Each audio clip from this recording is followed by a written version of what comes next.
जबकि अनुसूचित जाति व जनजाति समुदाय के लोगों का वर्गीकरण का एकमात्र मूलभूत आधार सामाजिक गैर बराबरी अर्थात छूत पात रहा है। ऐतिहासिक तौर पर सामाजिक गैर बराबरी की वजह से ही आरक्षण दिया गया है, तो ऐसे में जाति के आधार पर प्रताड़ना झेलने वाले समुदाय के बीच आरक्षण का बंटवारा करना ये पूर्ण रूप से अनुचित, असंवैधानिक व गलत है, क्योंकि दलितों व आदिवासियों के लिए आरक्षण का उद्देश्य जात पात व छुआछूत की बुराइयों को दूर करना था। साथ ही दिनांक 1 अगस्त 2024 के माननीय सुप्रीम कोर्ट के निर्णय अनुसार अब राज्य सरकारें अनुसूचित जाति व जनजाति का उप वर्गीकरण कर सकते हैं, जो कि असंवैधानिक है एवं उचित नहीं है। इतना ही नहीं बल्कि अनुसूचित जाति एवं जनजाति समुदाय का उप वर्गीकरण जिसे माननीय सुप्रीम कोर्ट ने अनुमति दे दी है, इसे अब राजनीतिक दलों द्वारा राजनीतिक हथियार के रूप में उपयोग किया जाएगा। जहां एक तरफ राजनीतिक दल अपने राजनीतिक उद्देश्यों को पूरा करने के लिए कुछ अनुसूचित जाति व जनजाति वर्गों को हाशिए पर धकेल देंगे और उनके लिए पक्षपात का माहौल बनाकर अपना उद्देश्य पूरा करेंगे, तो वहीं दूसरी तरफ अनुसूचित जाति एवं जनजाति के इस उप वर्गीकरण के कारण काफी पद रिक्त रह जाएंगे और आगे चलकर फिर उन पदों के अनारक्षित श्रेणी में तब्दीली हो जाने की प्रबल संभावनाएं होंगी। अतः जिस मुख्य उद्देश्य के लिए परम पूज्य बाबा साहब डॉक्टर भीमराव अंबेडकर ने संविधान के तहत अनुसूचित जाति एवं जनजाति वर्ग को आरक्षण दिया था, उसे अब एक प्रकार से प्रभावहीन बना दिया जाएगा, अर्थात खत्म कर दिया जाएगा।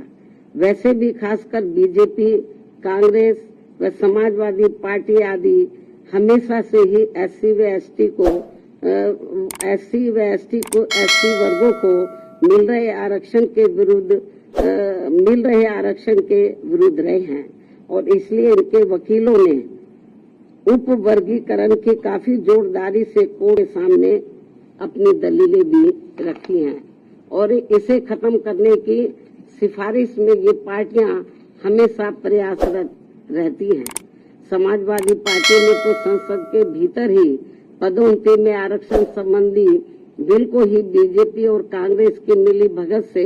फाड़ दिया था, जिसे आज तक केंद्र सरकार संसद में दोबारा नहीं ला सकी है, जिसकी वजह से माननीय सुप्रीम कोर्ट के नागराज के निर्णय एससी व एसटी कर्मचारियों को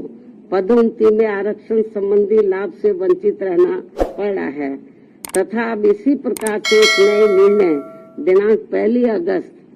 2024 के तहत अंत में हमेशा के लिए ही इन वर्गों को आरक्षण से वंचित रहेगा और इससे फिर बीजेपी, कांग्रेस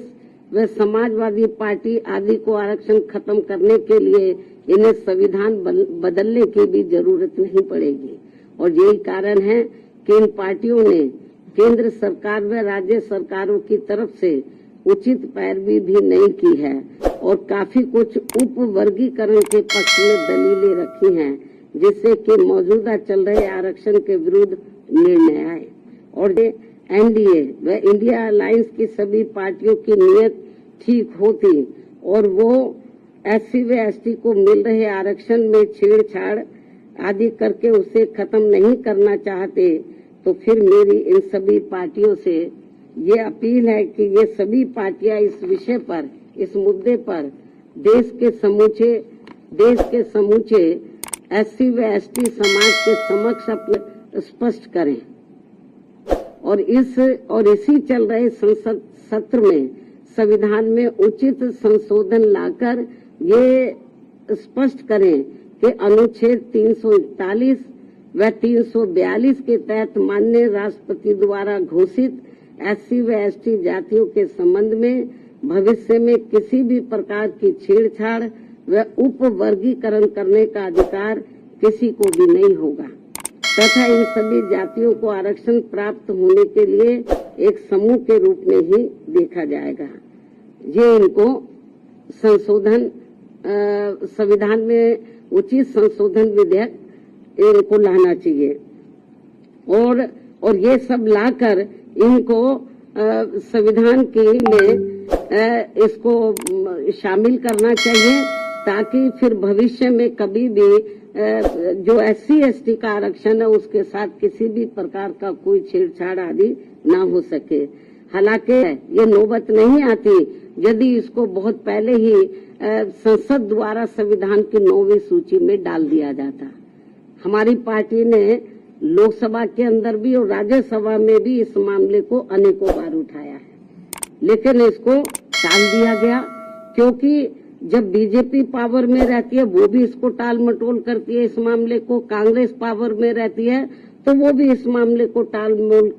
मोल कर देती है। इससे स्पष्ट है कि चाहे कांग्रेस हो, बीजेपी हो या अन्य पार्टियां हो, उनकी वीकर सेक्शन के मामले में, खासकर दलितों व आदिवासियों के मामले में अभी उनकी जातिवादी सोच बदली नहीं है। मुझे नहीं लगता है कि ऐसा कुछ ये पार्टियां कर पाएंगी। इसके साथ साथ मेरी इस देश के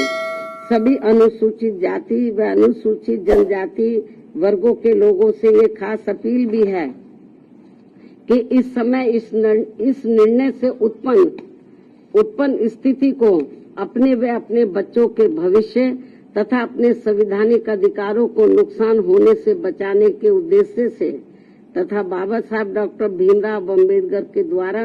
अपने अथक प्रयासों से इन वर्गों को जो संवैधानिक अधिकार दिलाए गए हैं, तो उन्हें खत्म होने से बचाने के लिए इस स्थिति को अपने लिए एक आपातकालीन की स्थिति समझते हुए इन्हें एकजुट होना पड़ेगा तथा मात्र अपने अपने राजनीतिक स्वार्थ व दबाव से प्रेरित न होकर यहाँ सभी राजनीतिक पार्टियों के ऊपर दबाव डालकर उचित संवैधानिक संशोधन लाने के लिए मजबूर करना पड़ेगा। इस खास अपील के साथ ही अब मैं माननीय सुप्रीम कोर्ट से भी ये पुरजोर अपील करती हूँ कि वह देश में SC व ST वर्गों के हितों में अपने 1 अगस्त सन 2024 के दिए गए फैसले पर खुद ही पुनर्विचार करके इसमें मेरी इन सब बातों को खास ध्यान में रखते हुए जरूरी बदलाव लाए, तब्दीली लाए, वरना इन वर्गों में से आरक्षण के पात्र लोगों को बड़ा भारी नुकसान हो जाएगा। इस खास अपील के साथ ही अब मैं अपनी बात यही समाप्त करती हूँ। धन्यवाद। जय भीम व जय भारत।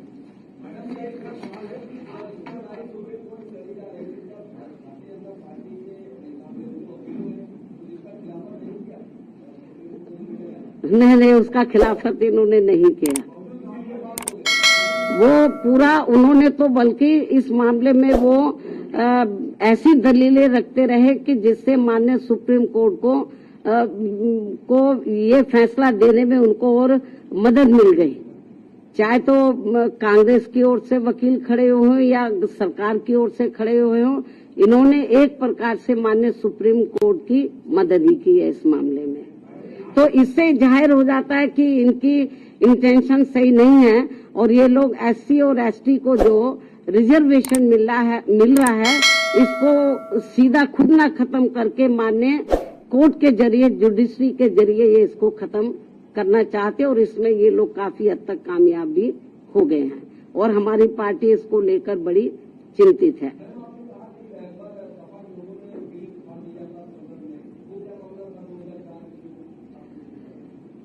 जो SC ST का पदोन्नति में जो आरक्षण का मामला था तो वो लगभग खत्म सा हो गया था। उसको प्रभावी बनाने के लिए हमारी पार्टी ने उस समय सेंटर में कांग्रेस की सरकार थी, उनके ऊपर दबाव बनाया कि आप इसमें संशोधन विधेयक लाइए और पदोन्नति में आरक्षण को पुनः प्रभावशाली बनाया जाए। जब ये बिल लाया गया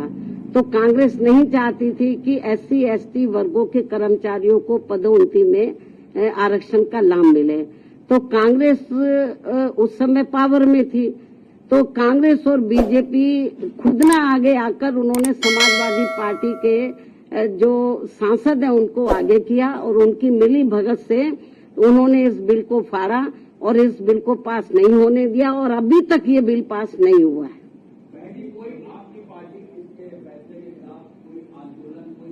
नहीं, अभी आंदोलन मैं आपको जो बताया ना कि हम लोग तो बीजेपी कांग्रेस को ही कोस सकते हैं, क्योंकि